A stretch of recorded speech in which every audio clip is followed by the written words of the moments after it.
नमस्कार विद्यार्थी मित्रांनो, महान नर्सिंग यूट्यूब चॅनलवरती तुमचं पुन्हा एकदा स्वागत आहे.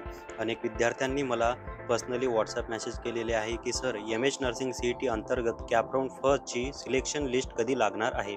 तर यावेळी आम्ही डायरेक्ट सी.ई.टी सेलला ऑफिशियली कॉन्टॅक्ट केला आणि त्यांच्या मतानुसार संध्याकाळी 6 नंतर मेरिट लिस्ट लागून जाईल. तर एकंदरीत त्याला प्रोसेसिंगमध्ये टाईम जातो. तर विद्यार्थी मित्रांनो, घाबरून जाण्याचं कारण नाही आहे. आजच्याच दिवशी तुम्हाला सिलेक्शन लिस्ट ऑफिशियल साईटवरती पब्लिश होऊन जाईल. तर विद्यार्थी मित्रांनो, तुम्हाला जर एम.एच. नर्सिंग सी.ई.टीबद्दल काही पण प्रॉब्लेम असतील, क्वायरीज असतील, प्रॉब्लेम्स असतील, तर नक्की तुम्ही आमच्या डिस्क्रिप्शन बॉक्समध्ये असणाऱ्या व्हॉट्सअप चॅनल ग्रुपला जॉईन व्हा आणि तेथे जॉईन झाल्यानंतर तिथं तुम्ही आम्हाला प्रश्न विचारू शकता आणि त्यामध्ये आम्ही तुम्हाला पर्सनल काउन्सिलिंगसुद्धा देण्याचा प्रयत्न करतो आणि ते सुद्धा फ्री. तर व्हिडिओ आवडला असेल तर नक्की चॅनलला सबस्क्राईब करा, लाईक करा आणि शेअर करा. धन्यवाद.